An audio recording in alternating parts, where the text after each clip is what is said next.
¡Dios santo! ¡Dios santo! La policía acude a una casa de los suburbios.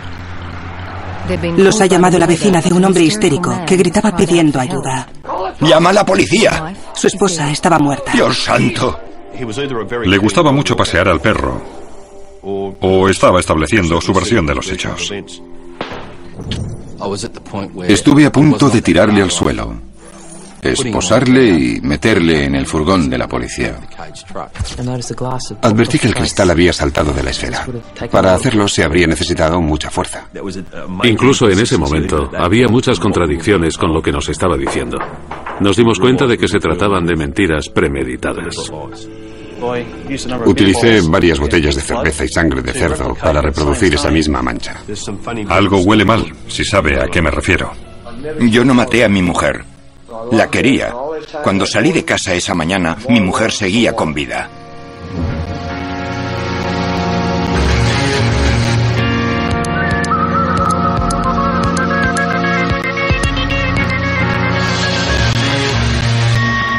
Crímenes imperfectos. Investigadores forenses. Investigar la escena de un crimen implica interpretar una historia. A los investigadores les cuentan una cosa, pero las pruebas en la escena del crimen les cuentan una historia muy diferente. Cuando se encontró el cuerpo de Judith Brown en el recibidor de su casa, se comprobó que el arte de escuchar era realmente importante. Cuando llegamos, lo primero que vimos fue a un varón en el jardín de delante. Tenía las manos levantadas y pude ver claramente que tenía sangre en los brazos, las manos y la parte de delante de su chaqueta. Estaba muy nervioso. No dejaba de decir: ¿qué está pasando? ¿Qué ocurre? Había sangre en el tirador de la puerta de seguridad, que estaba entreabierta, y la puerta de madera también estaba abierta. A 1 metro de la entrada pude ver a una mujer echada de espaldas, con la cabeza hacia la puerta y los brazos por encima de la cabeza. También había varias botellas de cerveza rotas. Eran de esas poco estilizadas. En el interior de la casa se olía alcohol. Me dirigí al hombre que seguía sentado fuera y le dije: ¿la mujer que está en la casa quién es? Y él me dijo: Judith Brown. ¿Y usted cómo se llama? Y me dijo: Ross Brown.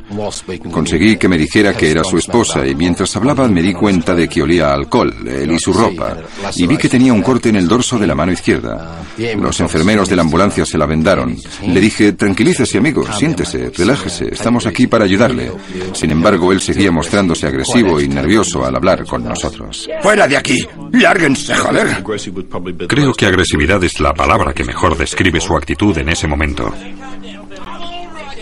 El señor Brown se mostró tan agresivo que se acercó a mí y, poniendo su cara a centímetros de la mía, se puso a gritar violentamente. Notaba su saliva en mi cara. Todos reaccionamos de formas distintas ante situaciones de intenso dolor y angustia. Y eso es algo que siempre tenemos en cuenta, pero nunca me había encontrado con alguien que reaccionara así. Me llamó mucho la atención. ¡No me toquen! ¡Déjenme en paz! Insistía en entrar en su casa para ver a su esposa. Yo procuraba mostrarme comprensivo, porque en el interior había esa mujer que había sido su esposa durante unos 20 años. Para proteger las pruebas tuvimos que convencerlo para que no entrara. Judith Brown estaba tumbada de espaldas en el recibidor de la casa.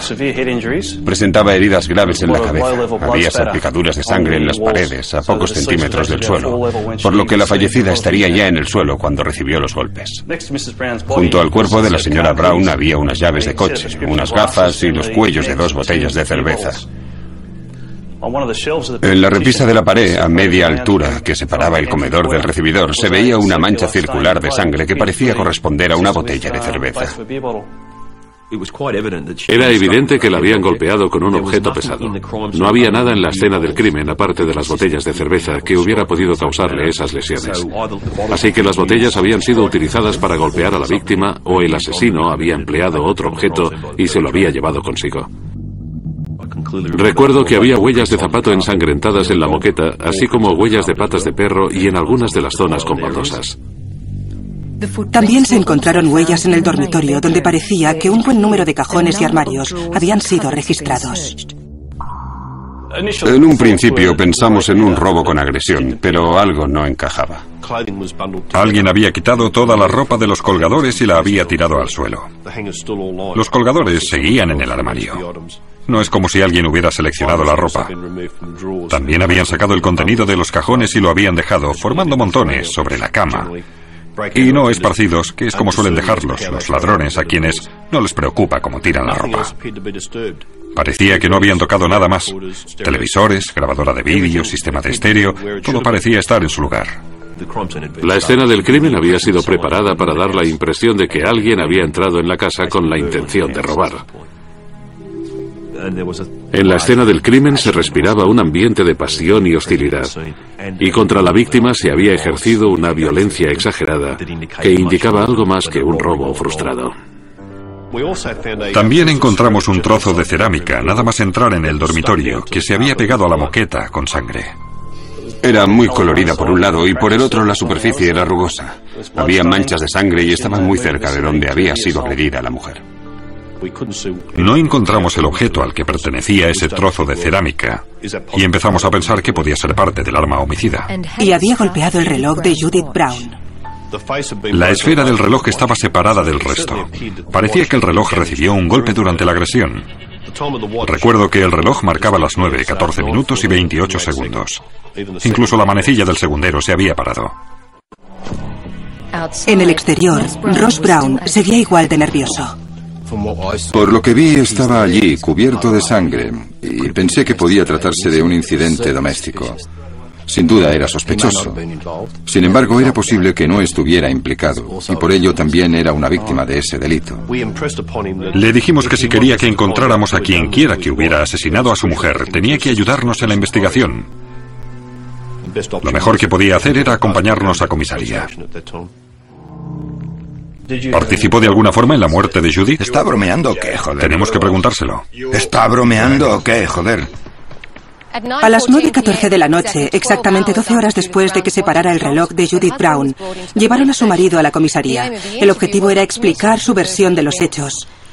En ese momento, Ross Brown era sospechoso y testigo de la investigación. No está obligado a decir ni a hacer nada a menos que así lo desee. Pero cualquier cosa que diga o haga será grabado electrónicamente y podrá ser utilizado en su contra. ¿Lo ha entendido? No tengo nada que ocultar. Bien, yo llegué a las 4:20 de la tarde. ¿Diría que en ese momento estaba muy alterado? Lo estaba. En ese momento también parecía estar encolerizado. ¿Está de acuerdo? Sí.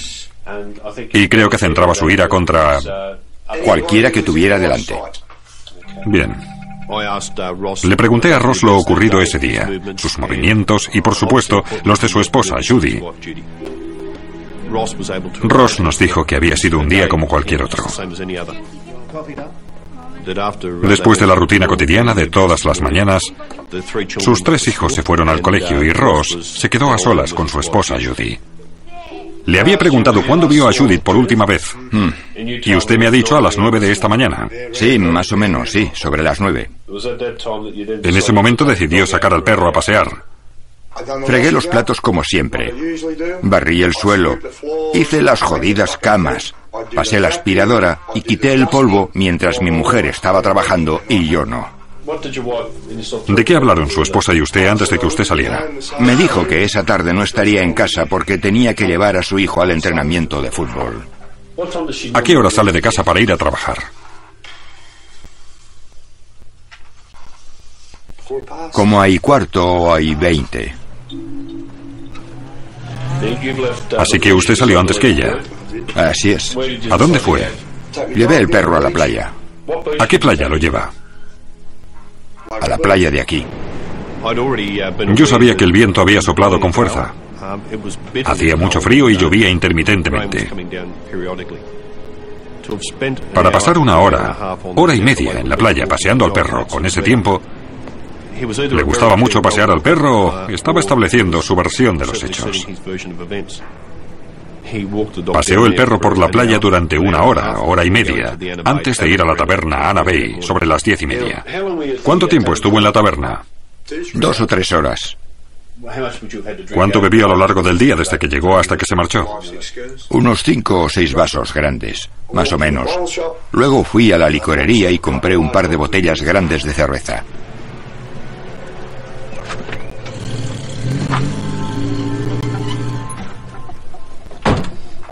Entré en el camino de casa.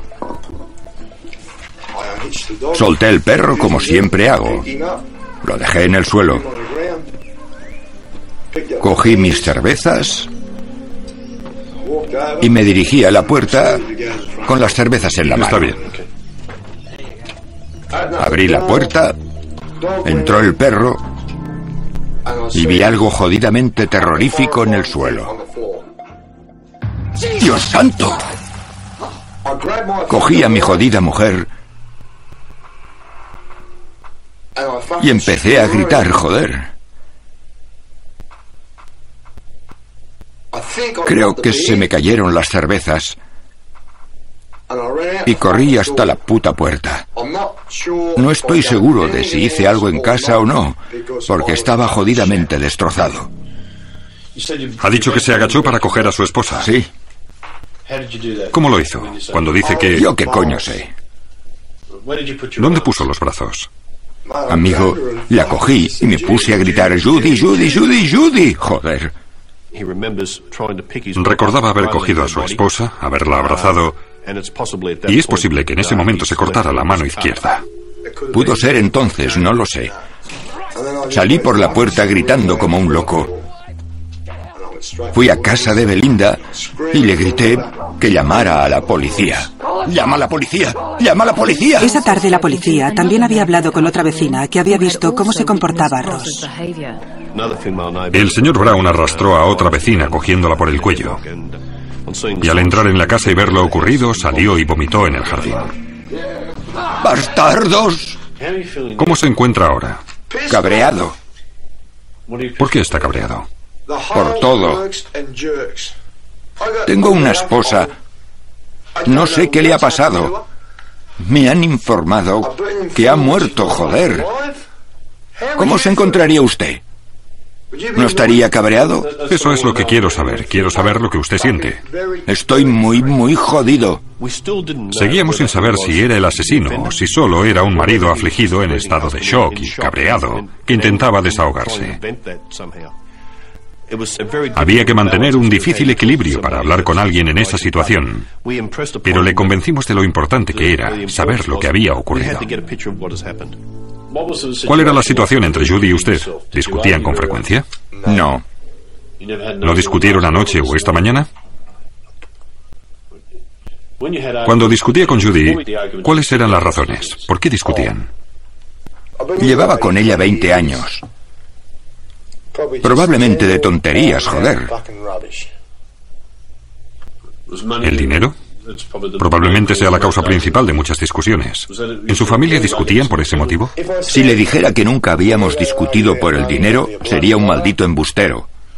¿Discutían porque usted bebía o cosas así? No. ¿Cree que tiene un problema con la bebida? No. ¿En algún momento en el pasado pegó a Judy mientras discutían? No. ¿Alguna vez intentó tomar alguna acción legal contra usted con relación a esas discusiones? No. ¿Nada parecido? No. La última pregunta que voy a formularle quizás sea la más difícil. ¿Participó de alguna forma en la muerte de Judy? ¿Está bromeando o qué, joder? Tenemos que preguntárselo. ¿Está bromeando o qué, joder? No. ¿No le ha pegado hoy? No. ¿Nada parecido? No.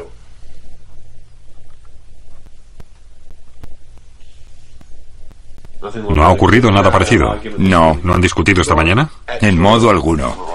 Muy bien, son preguntas que tengo que hacerle, forman parte de mi trabajo. ¿Hay algo que quiere decirme con relación a este tema? No, nada. Ahora que Ross Brown le había contado a la policía su versión de los hechos, los agentes volvieron a la casa familiar en la que su esposa, de 39 años, había sido encontrada en un charco de sangre. Tenían que ver si su historia concordaba con las pruebas encontradas en la casa. Había huellas ensangrentadas de patas y de zapatos en casi toda la casa. Muchas de esas huellas eran muy claras, pero otras eran imperceptibles al ojo humano. Decidí mejorar químicamente todas las manchas de sangre que no eran tan visibles. Utilicé líquido de violeta cristal para ver mejor las manchas de sangre. Identifiqué huellas de zapatos ensangrentados que acabaron siendo los de Ross Brown. Curiosamente, algunas de las pequeñas manchas de sangre en el salón pertenecían a su perro, Floyd. Floyd había cruzado el salón hasta la cocina y había vuelto por el salón hasta la puerta del garaje. Junto a la puerta del garaje, la policía encontró las huellas de zapatos de Ross Brown.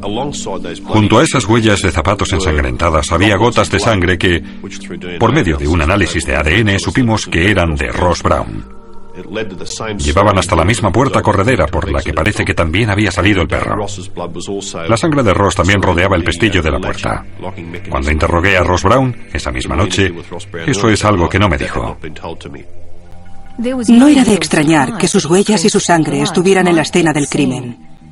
Lo que les preocupó a los agentes fue dónde la encontraron. El hecho de que Ross Brown hubiera pisado la sangre de su esposa y fuera al dormitorio donde se había producido el registro del armario tenía un gran interés para nosotros. Las huellas indicaban que no había entrado una vez, sino dos. Pisar la sangre y entrar en el dormitorio y luego volver a salir. Volver a pisar la sangre y moverse en otra dirección del dormitorio para volver a salir demostraba que se trataba de una persona muy tranquila para alguien que se supone estaba en estado de shock. Pero aún era más interesante el hecho de que Ross Brown hubiera pisado la sangre de su esposa para ir hasta esa puerta, abrirla y permitir que el perro saliera al jardín. Eso no encajaba en el perfil de alguien que, al entrar en su casa, había encontrado a su esposa en un charco de sangre en el recibidor y luego pensó, bueno, tengo que hacer algo al respecto. Llevamos la camioneta blanca del señor Brown a la comisaría de policía de Milan donde fue examinada. En la caja de la camioneta había la huella de la pata de un animal. Analizamos esa huella y el resultado confirmó que se trataba de la sangre de Judy Brown. Lo siento, ¿cómo se llama el perro? Floyd. Floyd, ¿dónde estaba Floyd en ese momento? ¿Salió por detrás o salió con usted? ¿Sabe qué ocurrió? Creo que estaba en la calle. Alguien lo cogió y me lo dio. Llamó al perro para que subiera a la caja de la camioneta. Poco después cogió al perro para dejarlo en la caja de la camioneta. El perro estuvo corriendo por el jardín, por la calle, pero teníamos una huella ensangrentada muy clara. Lo lógico sería que la sangre fuera desapareciendo de la pata del perro al correr este. Pero ahí estaba, claramente visible. ¿Fue a última hora de la tarde cuando Ross dejó el perro allí en presencia de la policía? Muy poco probable. No se vería tan claramente. Lo que teníamos que averiguar es de cuándo era esa huella, ¿de la mañana o de la tarde? Las botellas de cerveza rotas tampoco encajaban en el cuadro general. El vidrio de las botellas de cerveza estaba esparcido por el salón, el recibidor e incluso en el dormitorio. No encajaba con la historia que él me había contado de que al entrar y ver a su esposa muerta se le cayeron las botellas. Lo otro que también me llamó la atención fue el círculo de sangre en la repisa de la pared divisoria entre el recibidor y el comedor. Al mirarla, parecía que se debía a la base de una botella de cerveza, pero no encajaba con lo que me había contado Ross Brown ese mismo día. Incluso en ese momento era algo contradictorio con lo que nos había contado. Si le hubieran caído las botellas nada más entrar, era imposible que se hubiera formado ese círculo de haber sido cierto el relato del señor Brown. Especularon sobre si las botellas de cerveza podían ser el arma homicida. Durante la autopsia descubrimos que tenía heridas en uno de los brazos, varios rasguños. Adherido a esa zona, había fragmentos de vidrio de botella de cerveza. Y yo me hice una pregunta. ¿Era posible que Judy intentara defenderse contra la botella de cerveza rota? Sin embargo, la botella no podía haberle causado el traumatismo de la cabeza. La herida de 11 centímetros y la fractura de cráneo se debía a algo más pesado.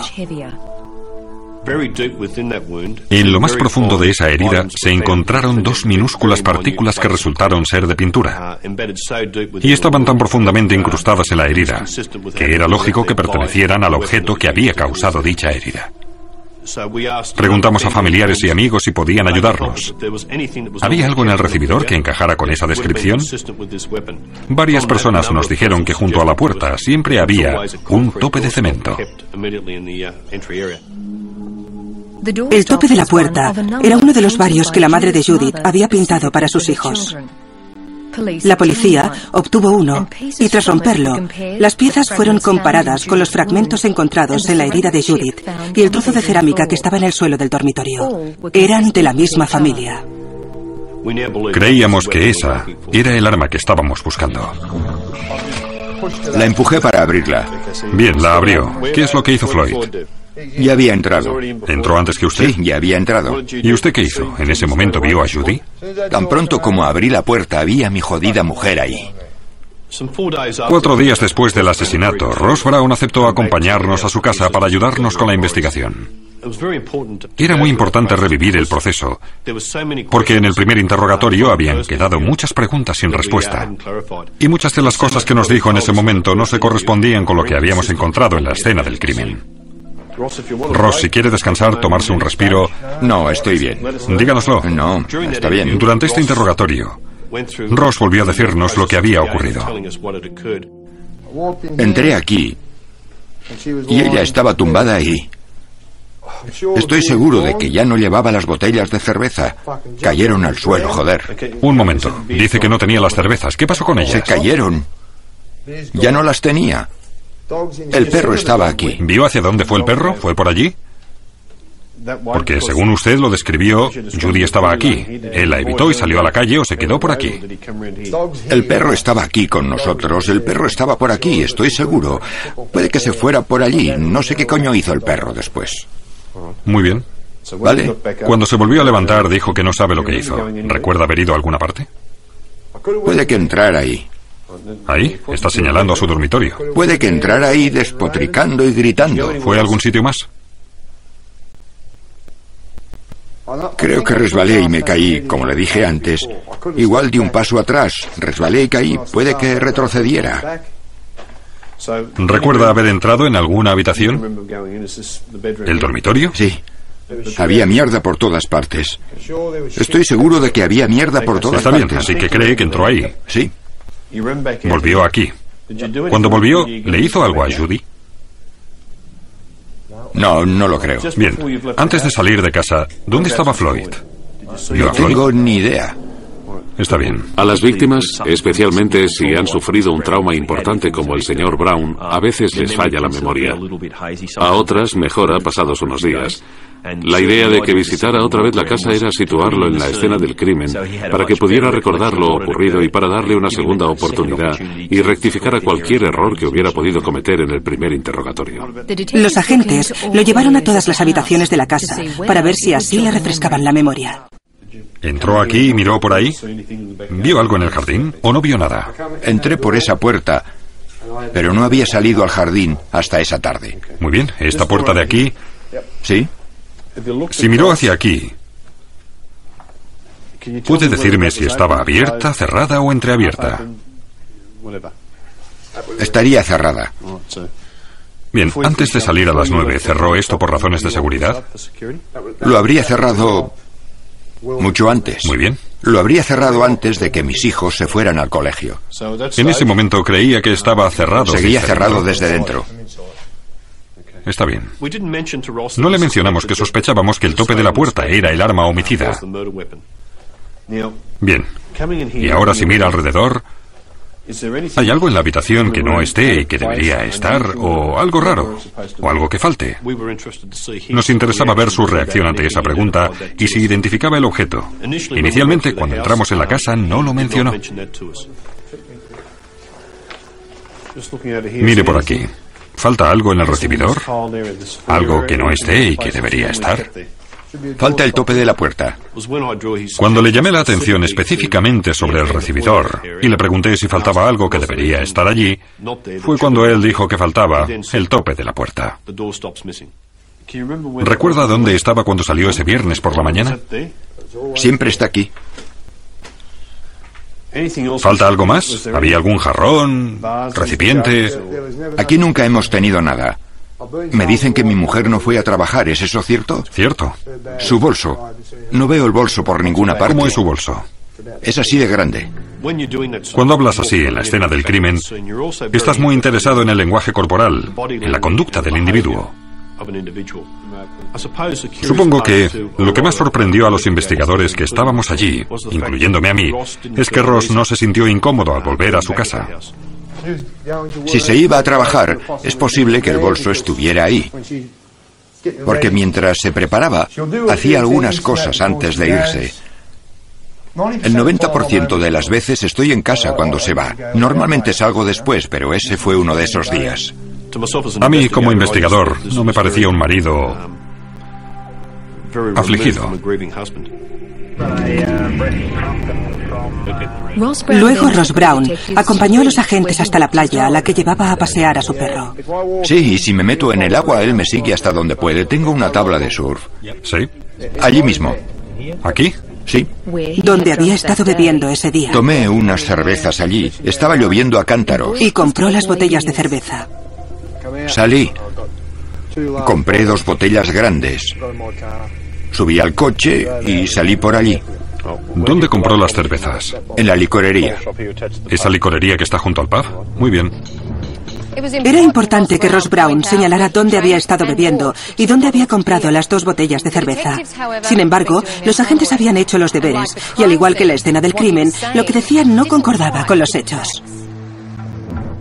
Ross nos dijo que ese día fue a la taberna sobre las 10:30. Normalmente se quedaba, según el camarero, 1 hora o 2 horas como mucho.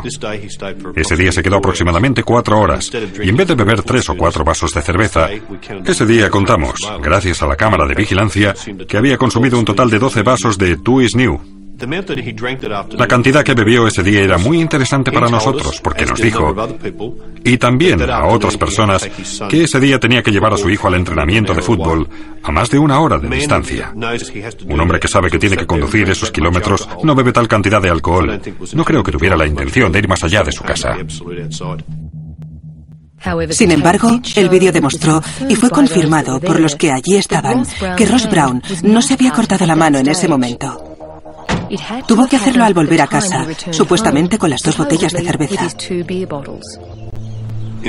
Los agentes obtuvieron los recibos de ese día de la licorería.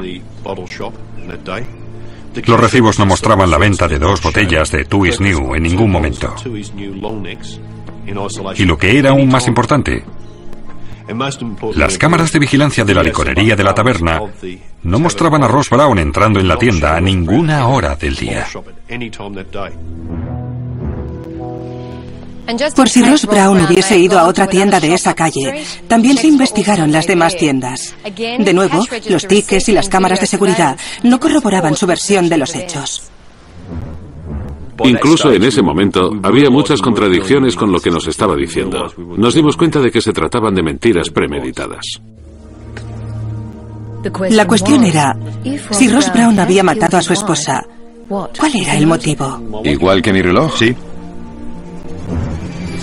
Ross, ¿qué hora sería cuando llegó a casa? Alrededor de las 2. Poco antes o poco después, no estoy del todo seguro. Muy bien, no he comprobado el tiempo, pero creo recordar que la primera llamada a la ambulancia y la policía fue sobre las 3. ¿Eso le ayuda a recordar la hora en que llegó? Bueno, puede que fueran las 2:30. Está bien. Podría haber sido las 3 menos 20. Había muchas contradicciones en su versión de los hechos y podíamos refutar muchas de las cosas que había dicho, pero nada de ello era suficiente para acusarle o dar un paso en ese momento. Realmente frustrante. Sabes a dónde vas, pero no tienes suficientes pruebas. La policía siguió desmontando la historia de Ross Brown. Llevaba las botellas bajo el brazo así. Muy bien, ¿las 2? Las 2. Así que las llevaba bajo el brazo. Sí, bajo el brazo. Bajo el brazo izquierdo. Aunque sabían que no había comprado la cerveza, aún necesitaban saber si la forma de esparcirse el vidrio en la escena del crimen podría haber pasado tal como él lo describía. Abrí la puerta.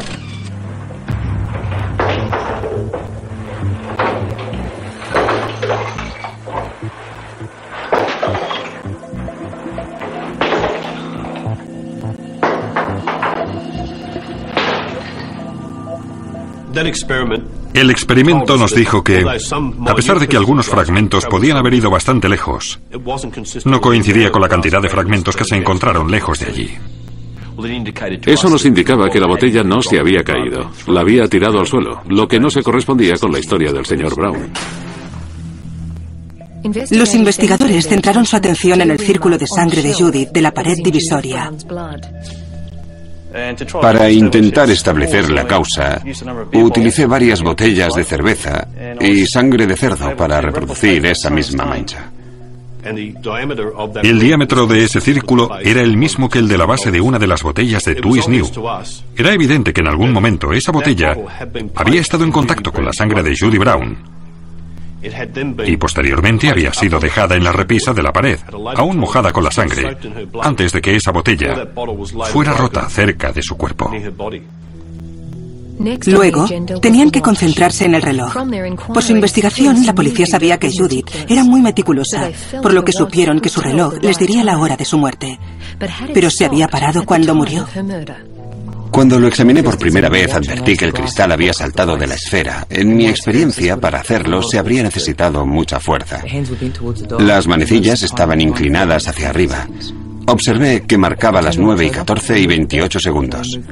Le di la vuelta al reloj y saqué la tapa y la batería. Había sangre en el interior, el puente del volante, el circuito y el contacto con la batería. Llegué a la conclusión de que la batería y la maquinaria del reloj sufrieron un cortocircuito en el mismo momento en el que entró la sangre. La hora, las 9:14, era bastante exacta. Ella estaba a punto de salir por la puerta cuando ocurrió. A pesar de que Ross se iba reafirmando como sospechoso, aún no teníamos el móvil. La investigación nos indicaba que era un matrimonio relativamente feliz, por lo que sentíamos curiosidad, en el caso de haberlo hecho, ¿por qué? ¿Qué le hizo estallar hasta tal punto de causarle tales lesiones a su esposa? Así que cuando andaba justo de dinero le pedía unos $. Sí, le decía a mi mujer, necesito pasta, y ella me decía, ¿cuánto? Pasamos meses analizando la situación económica de la familia y de pronto empezamos a verlo claro. Averiguamos que tenían una importante cantidad de dinero en un depósito a plazo fijo. Ese dinero solo estaba a nombre de Judy. La familia de Judy nos dijo que Ross era un derrochador y por ello Judy tenía que proteger el dinero de la familia. Me gusta apostar a los caballos, me gusta tomarme unas cervezas. Pero la pareja tenía una cuenta conjunta. 6 semanas antes de la muerte de Judith, el saldo era de $12,000. Puedo apostar 30 pavos y tener un trío de $3 en todas las carreras de Sydney. A principios de junio, el día antes de su asesinato, Ross Brown había retirado todo el dinero de esa cuenta. No tenían más ahorros aparte del depósito a plazo fijo a nombre de Judy.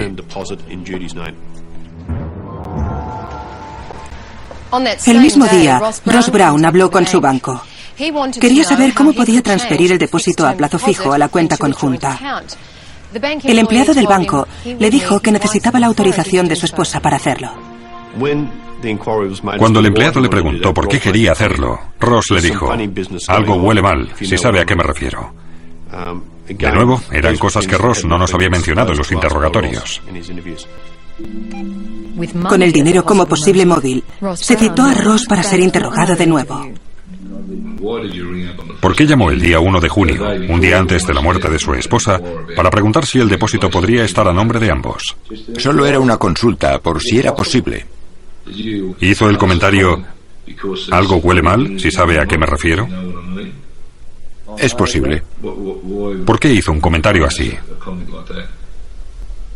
Bueno, todos tenemos un mal día. Pero yo soy como usted. El matrimonio no es una balsa de aceite 365 días al año. Puede que estuviera mosqueado por algo. ¿Y qué era lo que olía mal? Puede que hubiera llegado a casa de mal humor o que fuera tarde y puede que discutiéramos, aunque nada serio. No nos peleamos ni nada de eso. ¿Está diciendo que discutió con su esposa el 1 de junio? No, nunca discutíamos. Nuestras discusiones duraban 10 segundos. Normalmente, ¿quién iniciaba esas discusiones? Bueno, yo volvía a casa del pub y ella me decía, oh, has vuelto a ir al pub y bla, bla, bla, bla, bla.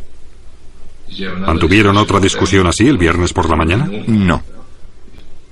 ¿Antes de salir? No. El viernes por la mañana, antes de irme, besé a mi mujer. Estoy seguro de ello. Quería a mi mujer. Sí. Tengo la sensación de que ustedes van a decirme que yo maté a mi mujer. Ya habían pasado 4 meses desde el asesinato de Judith Brown. Durante este tiempo, su marido nunca llamó a la policía. No estamos hablando de que le robaran el coche o entraran a robarle en casa. Estamos hablando de la muerte de su esposa. Mi esposa, sí. ¿No le parece raro que en ningún momento se haya interesado por cómo iba la investigación? No, claro que no. Muy bien. En este tiempo, la policía había reunido un conjunto de pruebas circunstanciales. Ahora se las presentarían. El día que la encontramos, llevaba un reloj. Ahora le enseñaré una foto de ese reloj.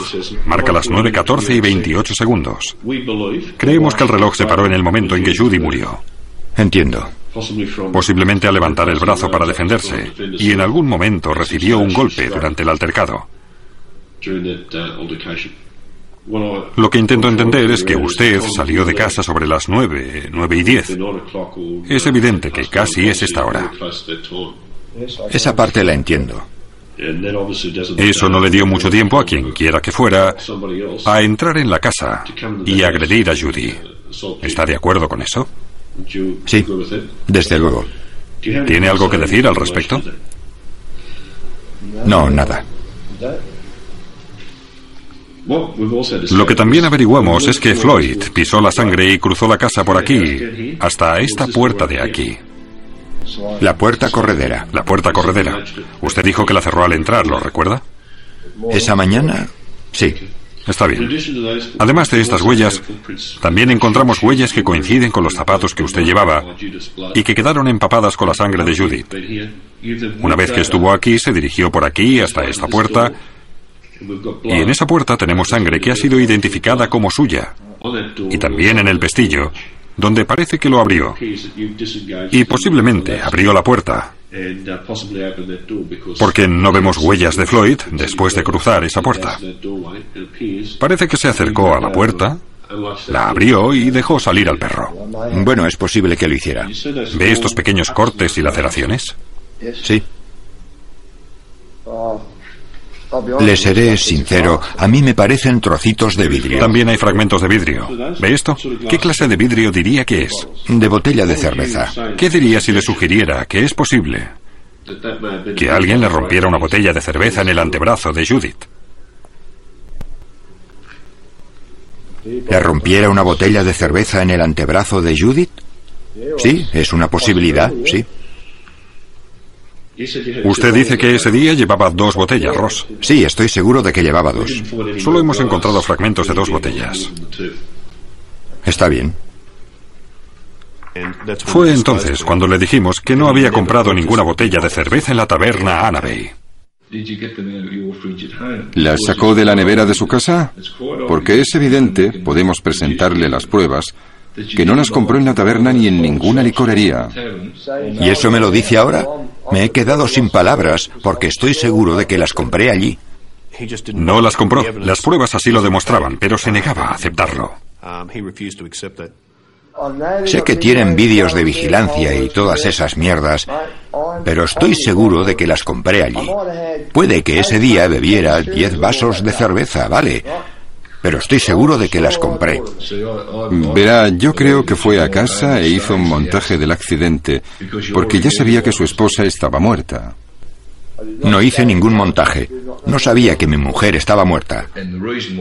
Y la razón de que lo diga es la huella de lo que parece ser la base de una botella que quedó en la pared divisoria. Sin duda parece la huella de una botella de cerveza. Eso lo admito.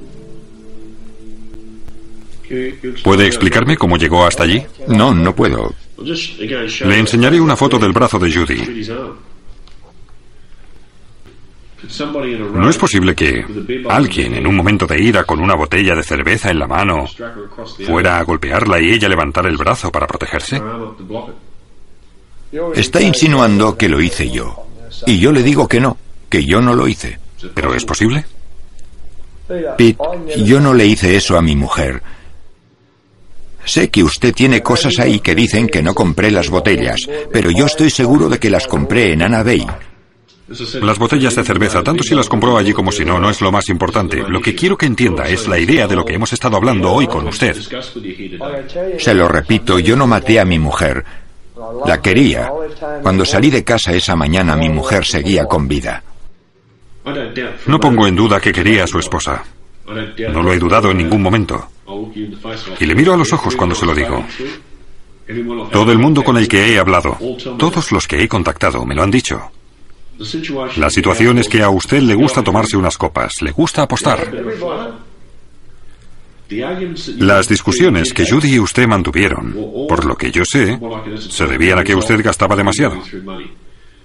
Creo que ese día, cuando iba a salir, pensaba ir a la taberna a tomarse unas copas.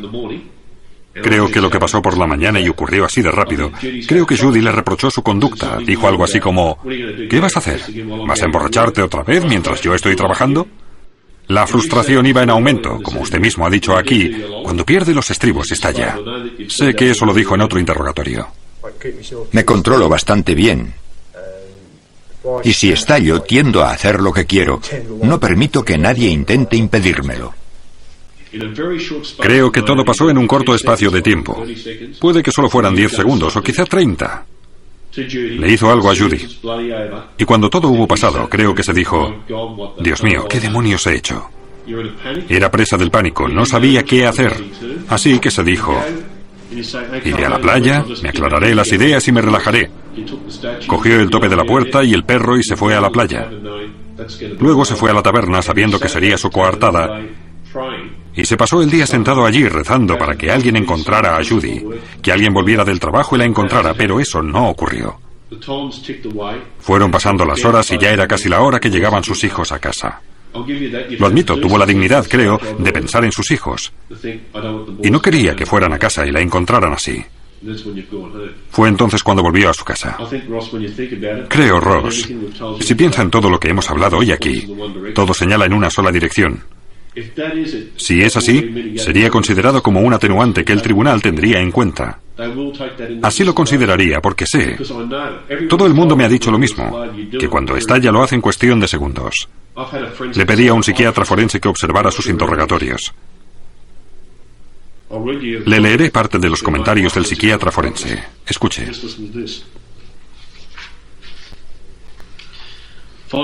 Estoy convencido de que el asesinato pudo ocurrir en un momento de gran intensidad y rabia. Puede que en ese momento estuviera presente un elemento de censura o humillación. Eso sería suficiente para que un individuo como Ross Brown estallara y se comportara de forma violenta e impulsiva. No hay indicación alguna de que se sostuviera una discusión o pelea prolongada, sino que todo ocurrió de forma feroz e impulsiva y muy rápidamente. ¿Puedo decir algo? Estaba completamente seguro de que había comprado las cervezas en Anna Bay. Y sentado aquí, vivo, y sobre la tumba de mi padre, juro que yo no maté a mi mujer. Lo siento, Pete. No sé por qué me pide disculpas, yo solo quiero saber qué sucedió. El momento más frustrante es al terminar el interrogatorio y él sale de la comisaría y no puedes evitar pensar, puedo probar todo eso, puedo refutar tantas mentiras, pero ha faltado un pelo para que pudiera acusarle. El pelo que faltaba llegó 12 meses después. Me llamó un concejal de Nelson Bay y me dijo que llevaba mucho tiempo trabajando con una de nuestras testigos. Esa testigo era la otra mujer que Ross Brown había cogido por el cuello el día del asesinato de su mujer con la intención de que entrara en su casa. Me dijo que ese día, la mañana del asesinato, estaba sentada en su casa cuando oyó una discusión en casa de los Brown. A pesar de que no pudo identificar la voz de Judy durante la discusión, estaba segura de que el hombre que gritaba era Ross.